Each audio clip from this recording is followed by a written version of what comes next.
Bonjour à tous et bienvenue, c'est Gaël dans Simple et Gratuit. Aujourd'hui, nous allons parler des arnaques sur Internet. 79% des escroqueries qui se font dans le monde sont sur Internet. 411 700 personnes ont été escroquées en France en 2023. Donc, comment réagir face à ça? Pour ça, 3 axes. Le premier, on va parler de comment reconnaître une arnaque, quelles sont les arnaques les plus courantes sur Internet. On va également voir les bonnes pratiques sur Internet pour éviter justement ces arnaques. Et enfin, on va voir que se passe-t-il, qu'est-ce qu'on peut faire quand c'est trop tard et qu'on a été arnaqué. Voilà, parce qu'il y a des solutions. Et ça, on n'en parle pas assez, malheureusement. Peut-être parce que ça ne fait pas assez vendre dans les médias. En tout cas, une chose est sûre, dans cette vidéo, on va en parler en face comme ça. Caméra, c'est toujours sympathique. Alors, bienvenue à tous dans cette vidéo. Il y a un petit bouton s'abonner juste en dessous de la vidéo. Pensez à le faire, comme ça vous ne manquerez aucune des prochaines vidéos. Et vous pourrez bien sûr, dans votre fil d'actualité, retrouver toutes les anciennes. C'est pratique. On y va ? Parfait. Voici, j'en ai listé à peu près une dizaine, mais il en existe beaucoup d'autres, les plus importantes escroqueries qu'on trouve régulièrement. D'abord, il y a le hameçonnage, alias le phishing. Qu'est-ce que c'est? Eh bien, ce sont tout simplement des messages que l'on reçoit soit par mail, soit par SMS, qui comportent en général un lien et un message un peu d'urgence, genre la CAF voudrait vous rembourser 300 € de trop perçus, mais pour ça, il faut que vous cliquiez sur le lien pour vérifier votre RIB, etc. etc. S'ils sont capables de vous prélever des frais, ils sont capables de vous remettre de l'argent sur votre ordinateur. Donc, faites bien attention à cela, évidemment. Et puis, comme d'habitude, le bon réflexe, vous sortez du site et du SMS et vous allez taper directement votre site caf.fr. Ok. Et là, vous allez évidemment pouvoir vérifier directement sur le site officiel, rentrer votre RIB et attendre que ça tombe ou pas, d'ailleurs, si c'était une arnaque. Donc voilà, ça c'est la première étape. La deuxième étape, comme pour tout ce que je vais dire ici, c'est prévenir l'organisme qui s'est fait usurper son identité. Votre banque, la CAF, l'URSSAF, etc. Vous les prévenez. Pourquoi? Parce que si vous êtes content simplement d'avoir déjoué l'arnaque, genre hey, ça c'est une arnaque, je l'ai déjoué, je suis trop fort. Ok, vous avez fait ça. Mais s'il y a 411 700 escroqueries en France, notamment si on a eu autant en 2023, sûrement plus en 2024 et encore plus cette année, eh bien, c'est parce que vous avez peut-être été malin, vous avez peut-être l'information, mais d'autres ne l'ont pas. Donc, protégeons-nous en balançant, clairement, en disant, tiens, l'URSSAF, bonjour, j'ai reçu un mail de votre part qui était un faux mail, etc. Je vous transfère le contenu, l'origine, etc. Faites votre enquête, débrouillez-vous, mais voilà, faut pas que ça parte. Et eux, ils vont faire l'essentiel, parce que c'est leur job aussi, ça fait partie de leur prérogative de protéger, entre guillemets, le consommateur. Ok? Donc, comme ça, vous allez faire ça, et ça va permettre, eh bien, de jouer un petit peu avec la loi pour et lutter contre justement tous ces escrocs qui sont sur Internet. Donc voilà, ne soyez pas égoïste quand vous résolvez et quand vous évitez ce genre d'arnaque, eh bien pensez également à prévenir l'organisme en question qui lui va se charger de donner des suites légales en général à ce genre de choses. Deuxième arnaque, l'arnaque au faux colis, ça vous connaissez bien évidemment, pareil, votre colis ne rentre pas dans la boîte, attention, vous programmez une livraison, etc. Pareil, vous récupérez le numéro du colis, juste le numéro du colis, vous sortez de votre SMS, de votre mail et vous allez faire un petit tour directement sur le site officiel du livreur. Il arrivera que le numéro de colis soit totalement fake, faux, ou alors il arrivera que le numéro de colis soit vrai, mais qu'il a déjà été livré ou qu'il n'est pas du tout à destination de chez vous, etc. D'accord? Parfois, ça peut être aussi un vrai SMS de livreur, même si vous attendez un colis, donc, et que vous savez que c'est celui-ci qui doit arriver parce que c'est ce que vous aviez en tête. Ne cliquez jamais sur un lien qui vient dans un mail ou dans un SMS. Vous allez sur votre navigateur et vous tapez l'adresse vous-même. Et ça, c'est important, l'adresse que vous connaissez, évidemment. Troisième chose, évidemment, les messages des proches et les usurpations d'identité. Vous êtes comme moi, dans votre boîte mail, il y a peut-être 5, 6, 7 000 contacts. Et parmi ces 7 000 contacts, eh bien, vous avez des gens où le contact se termine par @orange.fr. Moi, ça m'arrive assez souvent. Et effectivement, parmi tous les contacts que j'ai, eh bien, il y a des gens qui m'envoient des messages me disant voilà, n'en parle à personne, je suis un peu inquiet, je viens de découvrir que j'ai une maladie super grave, je me suis fait voler ma carte bleue et mon téléphone, n'essaye pas de me contacter, est-ce que tu peux m'envoyer un mandat cash, je suis à l'autre bout de la France, etc. etc. La personne, vous l'avez peut-être vu 5 minutes avant acheter du pain avec vous, mais dans l'esprit des gens, en fait, il y a tellement ce côté maladie, fin du monde, vol, etc. Il y a beaucoup d'empathie qui se dégage et les gens font pas gaffe et ils donnent, mandat cash. Ne donnez jamais, d'accord? Ce sont des gens que vous connaissez, vous voulez les aider, tout à fait. Première chose que vous faites déjà, c'est décrocher le téléphone. Vous appelez la personne. Et si vous l'appelez et qu'elle décroche, c'est que c'était une arnaque. Il y a de grandes chances, de toute façon. Hein, donc ne vous inquiétez pas là-dessus. Ensuite, c'est pareil, vous pouvez très bien appeler un voisin de cette personne, ou bien vous pouvez appeler un autre proche de cette personne et lui dire mais t'es sûr qu'elle devait partir à Lyon cette personne? Ah bah non, pas du tout, écoute, j'ai encore croisé il y a 10 minutes, avant-hier, etc. Donc voilà, pensez à faire jouer votre réseau personnel parce qu'il faut vérifier ce genre de choses. Vous voyez, en fait, c'est toujours, on joue sur l'affect des gens et c'est comme ça qu'on piège les gens, donc prudence évidemment. Il y a bien sûr ce qu'on appelle aussi les deepfakes et l'usurpation d'identité via l'intelligence artificielle. On l'a vu récemment avec cette histoire de faux Brad Pitt qui demandait de l'argent, etc. Mais d'où Brad Pitt va demander à un clampin comme vous et moi de l'argent parce qu'il est à l'hôpital ou autre chose? Mais c'est n'importe quoi. Hein. Je veux dire, l'hôpital lui ferait crédit de toute façon, ou d'autres organismes, juste parce que c'est vrai Brad Pitt. Il aurait qu'à montrer son vrai visage. Il va, le directeur de l'hôpital, il dit « Ah, monsieur Brad Pitt, vous faites soigner chez vous. On fait un petit selfie et c'est cadeau, les frais d'hôpital. » C'est logique, ça fait de la pub. Donc vous voyez un petit peu le truc. Ne croyez pas, évidemment, qu'une star s'intéresse à vous. Même moi, dans mon métier où parfois je suis amené à les rencontrer, à les interviewer ou autre, je ne vais pas m'amuser à répondre à un message comme ça ou à donner de l'argent à ces gens-là. Je vais appeler directement la personne.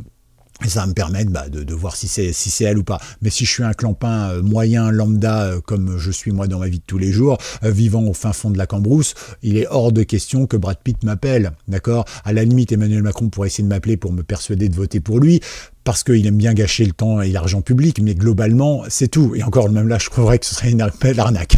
Je raccrocherais. En tout cas, voilà, vous avez le concept ici. Faites très attention. Vous ne pouvez plus croire ce que vous voyez, ce que vous lisez et tout ça. Et pensez surtout de manière très raisonnable qu'une star comme Brad Pitt ne vous appellera jamais. Ok. Ensuite, vous avez les convocations officielles. Alors moi, j'en vois souvent dans mon cadre professionnel où j'ai des gens qui m'appellent, qui me disent « Ouais, mais te rends compte, j'ai reçu un email, on me menace par exemple, d'une amende ou on me menace par exemple d'une garde à vue si je paye pas une petite somme tout de suite ou en crypto-monnaie ou en virement sur un compte à l'étranger et tout ça parce que j'ai été chopé en train d'aller voir des sites pédophiles ou autre chose. » Je lui dis « Mais tu vas voir des sites pédophiles ?»« Ah bah non !» Bah alors j'ai dit qu'est-ce que ah bah oui, c'est vrai, t'as raison. Je dis voilà, faut pas avoir peur de ce genre de choses. Vous voyez, un petit peu, ça joue dans le mental des gens, dans la peur collective.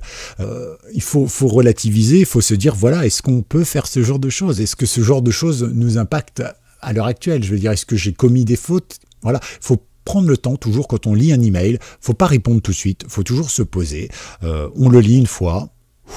On se détend, on va faire quelque chose, on boit un café, on revient, ça cogite dans notre tête, puis au bout d'un moment, le corps, il dit hey, « Oh, t'as pas été sur ce genre de site, je vois pas pourquoi tu paierais une amende. » Et souvent, c'est totalement faux, ne vous inquiétez pas. Alors souvent, c'est police, justice, impôt, voilà, l'idée, c'est de faire peur. Pourquoi? Parce que ça fait toujours peur, ce genre de choses. Voilà. Vous avez également les arnaques bancaires, voilà, ça fait peur aussi, des arnaques bancaires, avec des messages qui prétendent provenir de votre banque, par exemple, en vous disant « Oui, vérifiez, machin, il y a eu un problème sur votre banque. » Évidemment, ça aussi, c'est le nerf de la guerre, ça fait peur. Donc voilà, n'hésitez pas, n'ayez pas peur. Là aussi, encore une fois, vous sortez de là, vous allez directement sur le site de votre banque, vous appelez votre banque et encore une fois, vous signalez à votre banque que vous avez reçu ce genre de message. Et ils vont agir et protéger ainsi. On a les escroqueries en tout genre, comme notamment sur les sites de rencontres. Ouais, ça c'est important. Alors, pour ma part, j'y suis pas, mais je reçois régulièrement des trucs me disant « Ah tiens, t'as été vu sur tel site de rencontre, si tu veux pas que je le dise à ta femme, machin. » Tu peux aller, déjà tout ce que tu me dis dans le mail, c'est faux. Donc vas-y, fais-toi plaisir. Voilà, ça marche pas en général, il n'y a pas de suite. C'est dommage parce que j'aurais bien aimé que ça prévienne la femme que je n'ai pas. Pour justement dire que j'ai été sur des sites de rencontres où je ne suis pas non plus. Donc voilà, un petit peu comment ça fonctionne. Et je trouve ça très amusant de décortiquer un petit peu les choses. Donc prudence, évidemment. Il y a des faux profils aussi qui sont créés dans le but de vous extorquer des informations personnelles et puis aussi parfois de l'argent.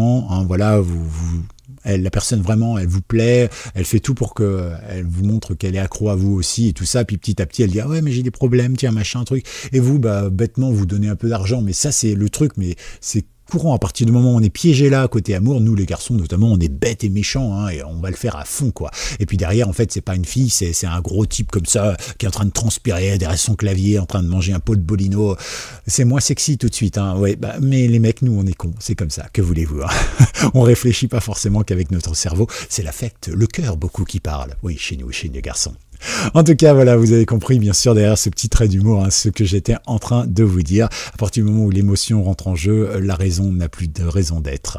Il y a les faux achats en ligne également, sites, annonces frauduleuses qui propulsent et proposent des produits ou des services inexistants qui vous incitent à payer sans jamais recevoir. Alors là, je vais vous montrer une autre arnaque, par exemple, que j'ai vue l'autre jour. C'était sur Telegram, et il y a quelqu'un qui vient sur un forum sur lequel je suis, et sur un canal, et on discute.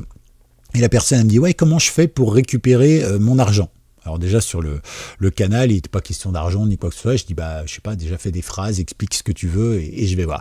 Et la personne, elle dit comme ça, en fait, bah voilà, je suis sur un site, je regarde des pubs et je suis rémunéré. Je lui dis, bon bah ça c'est probablement une arnaque. Il me dit, bah non, pas forcément, tout ça. Je lui dis, bon bah c'est très simple, t'es rémunéré combien? Si t'es rémunéré à plus que 1 euro pour 100 pubs vues, et ben dans ce cas-là, c'est une arnaque. Et ben la personne, elle me dit, ah ben moi je gagne 2,50 € par vue, etc., etc. Je dis, bah c'est une arnaque. Et il m'envoie le truc, et effectivement, c'est marqué, hein, même sur l'affiche du site internet, c'est bien marqué spécifiquement, voilà, donc bah, vous regardez des pubs, machin, truc, et donc après c'était marqué, par exemple, progression 12 sur 25, et le type il avait déjà 400 balles, je lui dis, attends, 400 balles divisé par 12, ça fait pas 2,50 € par pub, et ensuite j'ai divisé donc son 400 balles là qu'il avait avec des virgules et tout ça, par les 2,5 €, et je dis, bah tiens, ça fait un nombre de pubs, ça finissait par 0,8, je lui dis, tiens, il a pas vu une pub entière, tu vois. Donc, je dis, mais il faut faire attention à ce genre de choses, parce que c'est pas cohérent. Il faut donc réfléchir. On est tous là à vouloir récupérer de l'argent et tout ça, mais l'argent, ça apporte pas le bonheur. Je sais que pour certains, c'est un moteur. Certains rêvent des youtubeurs, notamment de yachts, de machins, de trucs. Moi, on me demande souvent, d'ailleurs, sur ma chaîne YouTube, tiens, c'est quoi ton business model sur YouTube?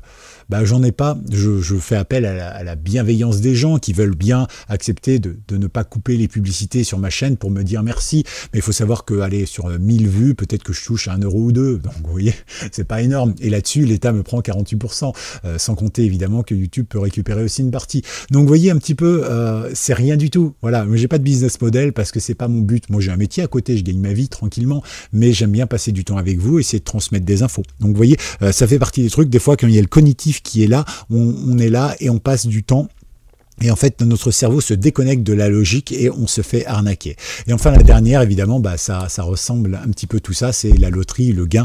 Si vous voulez gagner, voilà, vous avez gagné un gros gain, mais vous devez payer des frais pour récupérer votre gain. Ça n'existe pas dans la vie. Si vous avez déjà gagné au loto, comme moi, 200-300 millions d'euros, eh bien, dans ce cas-là, c'était une blague, merci de suivre, c'est bien. Eh bien, dans ce cas-là, évidemment, vous avez la Française des Jeux que vous contactez, ils vérifient votre identité ou je sais pas quoi, et après seulement vous allez chercher vos gains. Donc voilà, il n'y a pas de moment où vous dites, tiens, vous avez des frais de douane. Mais attends, c'est la Française des Jeux, c'est français quand même.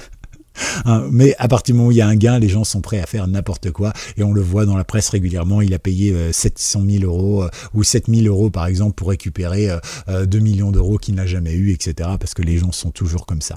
Alors maintenant, on va parler des bonnes pratiques.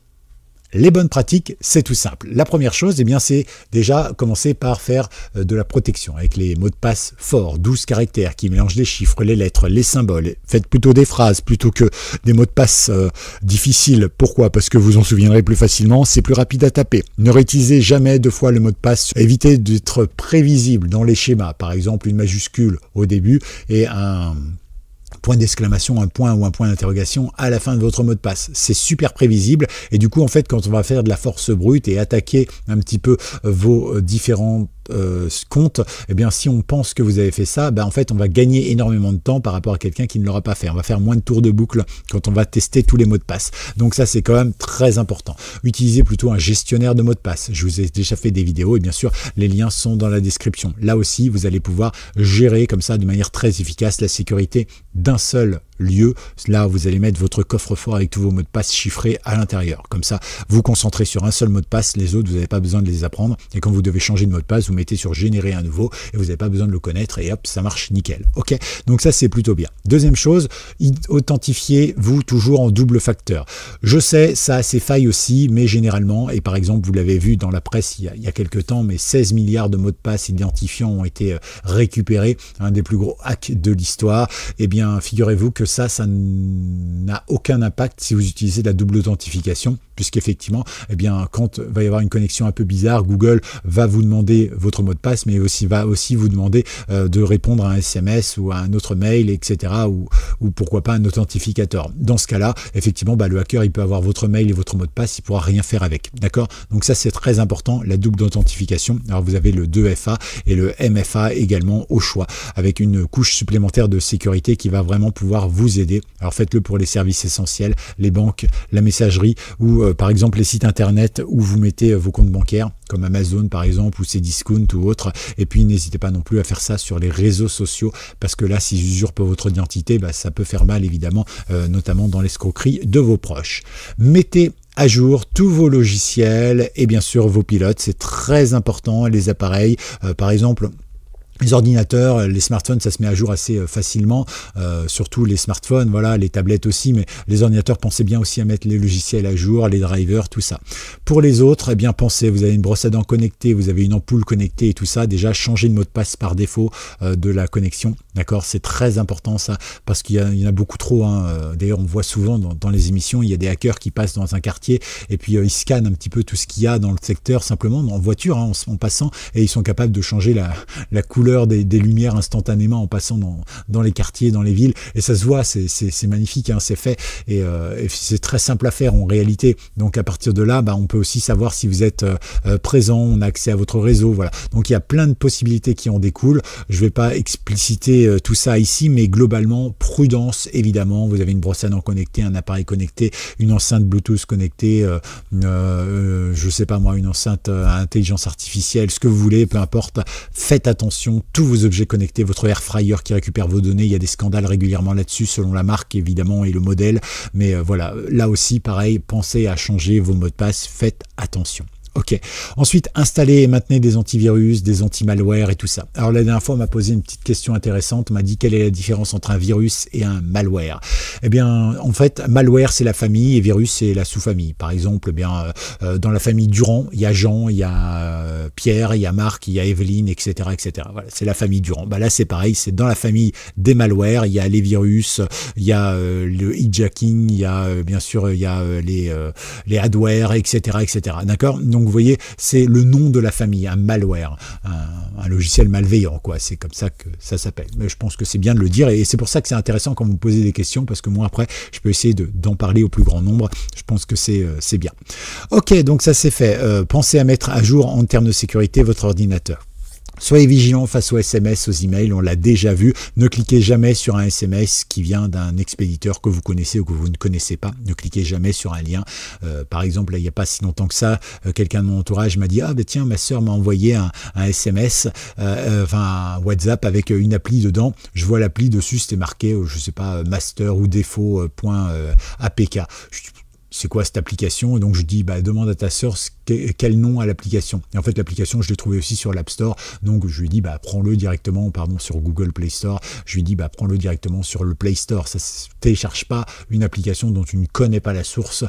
Il suffirait que son email ait été piraté ou qu'elle ait récupéré quelque chose de frauduleux sans le savoir évidemment, et qu'elle te le refile. C'est dangereux, méfiez-vous évidemment. Méfiez-vous également des messages beaucoup trop alarmistes, ça c'est important. Ensuite, évitez les réseaux Wi-Fi publics non sécurisés. Qu'est-ce que j'appelle un réseau Wi-Fi public non sécurisé? C'est partout en dehors de chez vous et du boulot. D'accord? Donc chez vous, c'est à peu près sécurisé. Au boulot, c'est à peu près sécurisé normalement également. Mais tout ce qui est Wi-Fi public, Airbnb, camping, plage, où est-ce qu'il y a le Wi-Fi? Dans les bars, les restos, etc., les hôtels, voilà, partout où vous avez du Wi-Fi, public, les McDo, les machins, les trucs comme ça, eh bien là, méfiez-vous. Alors, la bonne technique pour s'en servir, eh bien, c'est d'utiliser un VPN, gratuit ou payant, peu importe. De toute façon, c'est très temporaire cette utilisation, mais ça va chiffrer votre adresse IP et surtout, ça va vous donner en fait une sorte de cryptage de vos données, et ce qui fait que la personne, s'il y a un hacker dans le lot, au McDo en même temps que vous, eh bien, il va pas pouvoir récupérer les infos que vous envoyez aux différents sites internet, comme vos coordonnées bancaires, votre adresse mail ou autre chose, ou les mots de passe. D'accord? Donc, prudence évidemment avec ça, pensez à vous protéger. S'il y a un seul truc à quoi sert un VPN, c'est à ça, c'est à chiffrer les données. Simplement, pour les gens, ils n'ont qu'à cliquer sur un bouton, ils se connectent avec leur VPN, ils cliquent sur le bouton et voilà. Après, ils peuvent aller faire un petit tour sur le serveur du McDo, c'est pas un souci, mais voilà, au moins faites ça. Si vous ne le faites pas, vous risquez lourd. Le mieux, c'est encore de rester en 4G, 5G si vous en avez, 3G si vous êtes comme moi, voire 2G. Parfois même juste pas de réseau téléphonique, ça dépend où on est et dans quelle pièce on se retrouve. En tout cas, prudence évidemment, et ça c'est très très important. Sécurisez physiquement vos appareils, c'est-à-dire verrouillez vos sessions, chiffrez vos disques durs. Je vous ai déjà fait des trucs, des textes et des articles et des choses pas à pas, aussi bien sur cette chaîne YouTube que directement sur Patreon ou encore sur la newsletter gratuite. Voilà, tout ça c'est dans la description. Vous allez faire un petit tour évidemment et découvrir tout ce que je peux vous montrer là-dedans. Voilà, c'est important, ça évitera pas mal de choses, ça c'est vrai. Sauvegardez régulièrement vos données. Pourquoi? Parce que même si vous chiffrez vos données et tout ça, qu'un jour on vous vole physiquement votre ordinateur ou que tout simplement vous avez un ransomware, eh bien un ransomware c'est quelque chose, c'est un petit virus qui va chiffrer toutes vos données et si vous voulez avoir accès de nouveau à vos données, il va falloir payer pour avoir la clé de chiffrement et donc avoir la clé du coffre, quoi. Donc voilà, si vous avez tout sauvegardé, bah, vous dites je reformate mon ordinateur, je remets dessus, donc pensez évidemment à tout faire. Une autre chose, une autre erreur que je vois souvent, c'est des gens, vous savez, ils ont un NAS ou autre chose qui est toujours relié à l'ordinateur. Très mauvaise idée, ou un disque dur ou une clé USB, ils disent moi je sauvegarde mes données, ça le fait automatiquement une fois par semaine, etc. Très mauvaise idée de laisser toujours branché, parce que si un ransomware vient à chiffrer votre ordinateur et qu'il a accès au NAS, bah, il va chiffrer le NAS aussi, donc voilà, ou le disque dur, ou peu importe. Donc prudence évidemment, s'il a réussi à rentrer sur votre ordinateur, il arrivera à rentrer sur vos outils. C'est pour ça qu'il faut le déconnecter physiquement. Et par exemple, si vous faites votre sauvegarde tous les lundis à 18h, bah, à 17h50 par exemple, vous branchez votre disque dur, il va faire la sauvegarde, et à 19h, clac, vous l'enlevez. Voilà, comme ça vous êtes tranquille. Il y a peu de chances que vous ayez un virus pendant ce temps-là. Ok, ça c'est très important. N'hésitez pas non plus à vous former, ça vous le faites en regardant cette vidéo, en regardant plein d'autres vidéos de ma chaîne ou d'autres chaînes évidemment, de lire évidemment l'infolette que je vous propose, ou encore Patreon avec tous les articles gratuits bien sûr. Vous avez aussi des articles premium qui vous permettent d'en savoir un petit peu plus, d'aller plus loin, et notamment en ce moment je propose toute une série d'utilisation d'outils éthiques évidemment, vous pouvez vous en servir d'un cas comme de l'autre, mais globalement c'est pour l'éthique, pour évidemment apprendre comment évidemment font les hackers pour craquer un mot de passe, et du coup si vous savez comment faire, vous savez comment vous en protéger et tout ça. Donc c'est un peu le but.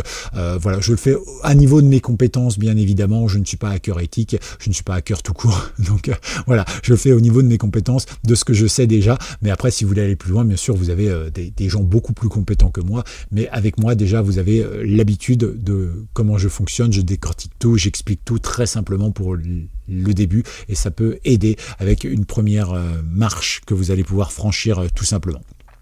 Et puis enfin, limitez vos partages d'informations confidentielles, évidemment, sur les réseaux sociaux. Évitez de dire où vous êtes, ce que vous faites, la géolocalisation tout le temps installée, etc., etc. Ne divulguez pas d'infos sensibles. Voilà, genre par exemple, l'info sensible qui serait pas très grave, c'est tiens, je sors avec Martine, mais voilà, j'ai vu Julie en cachette l'autre jour, parce qu'il y en a qui publient sur leurs réseaux sociaux qui sont grillés comme ça, mais c'est n'importe quoi en fait, mais c'est malheureusement très vrai. Et puis en fait, ça c'est pas grave, à la limite vous perdez votre couple, mais si vous voulez pas perdre vos données, votre argent, tout ça, ne publiez pas que vous êtes en vacances à Kuala Lumpur par exemple, avec des photos de vous dans un hôtel 4 étoiles et tout ça. Ça indique que votre maison elle est sans surveillance, elle est dispo, etc. On en voit plein qui se font pirater comme ça, qui se font avoir, cambrioler.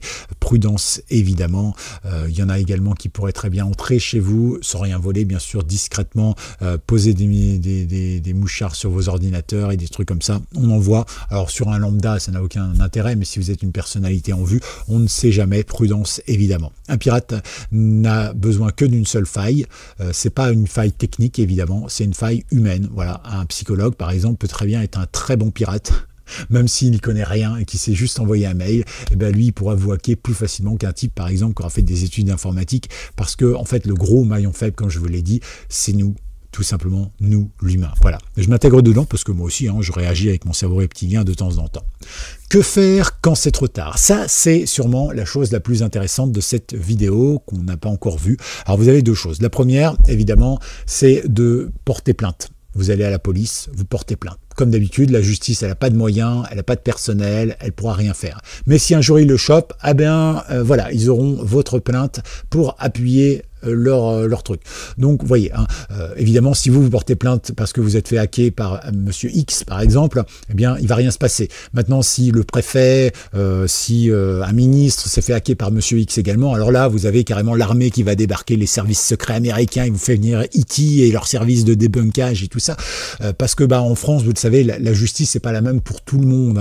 Elle avance un peu lentement quand il s'agit de nous, sauf quand il s'agit de nous condamner. Et par contre, c'est l'inverse. Elle avance rapidement en France quand il s'agit de récupérer les hackers qui attaquent les personnalités. Par contre, elle avance très très lentement quand il s'agit de condamner nos politiques. Vous le savez bien. Mais voilà, globalement, vous devez quand même avoir cette trace déjà pour vous et puis pour les assurances, ça peut aider également. Donc pensez à porter plainte, pensez à prévenir l'organisme qui a été piraté, usurpé, voilà, donc là aussi, pensez à le faire, c'est très important. Et enfin, si vraiment c'est beaucoup d'argent, eh bien, il y a un site internet, alors je vais me mettre sur le côté pour vous le présenter, il est vraiment sympa. C'est un site internet qui est fait par un ancien hacker français, et en fait, ça s'appelle findmyscammer.fr, et vous avez bien sûr ici en bas dans la description le lien vers ce site internet.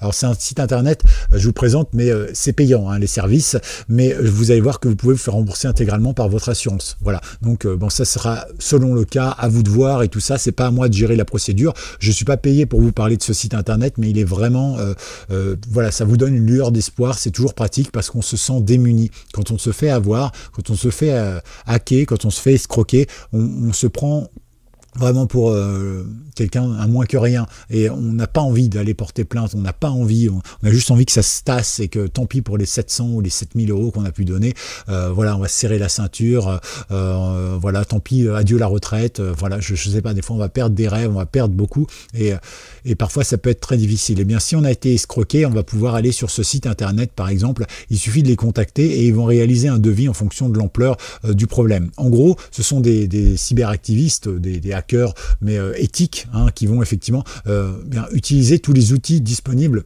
que eux connaissent pour retracer l'adresse IP de la personne qui vous a arnaqué, essayer de récupérer vos fonds, voilà. Ils vont vraiment essayer de vous aider et de faire avancer la justice, monter vraiment un dossier et tout ça. Et donc voilà, n'hésitez pas. Et vous voyez que bon, beaucoup en parlent aujourd'hui et c'est vrai que c'est très très important. Donc ce sont des gens qui sont hackers éthiques, des experts en OSINT. L'OSINT, c'est tout simplement, par exemple, avec votre photo, on est capable de vous retrouver de tout ce que vous avez fait sur Internet, vous identifier sur les caméras de surveillance en live, etc. Voilà, donc on peut vraiment faire plein de trucs. Pour la tarification, donc c'est ce qu'ils disent. En fait, ils amorcent des études, des enquêtes de faisabilité. Ensuite, évidemment, pour les tarifs, bon, ça sera à vous de voir. Mais vous voyez, ils le disent, nos honoraires peuvent être pris en charge par les différents fonds de garantie mis à disposition dans le cadre de l'indemnisation aux victimes d'infractions. Donc, vous voyez, ça c'est intéressant. C'est-à-dire que, effectivement, bon, vous allez peut-être devoir avancer l'argent, mais si vous rentrez dans cette case-là, eh bien au moins vous allez pouvoir peut-être effectivement ne pas avoir à payer. Donc je vous mets le lien parce que c'est une vraie ressource, ce sont des vrais professionnels qui sont derrière et qui effectivement eh bien travailleront pour vous et auront à cœur évidemment, sans mauvais jeu de mots, eh bien de pouvoir vous aider et résoudre le problème. Et en plus de ça, c'est vrai que pour moi c'est un véritable service public qui devrait être mis en place comme ça et je trouve ça bien. Voilà, donc c'est pas pour leur faire de la pub parce que je suis sponsorisé pour quoi que ce soit, c'est simplement parfois on a besoin d'un guide, et ben ça peut être le guide dont vous avez besoin. Voilà, donc n'hésitez pas, en plus comme c'est en français et c'est français, vous pouvez communiquer avec eux et vous allez totalement comprendre, demander des conseils, et voilà, n'hésitez pas à les contacter, le lien est dans la description, que tout comme le lien de plein de sites internet pour vous aider, de vidéos, de tutos, d'articles que j'ai déjà fait, etc.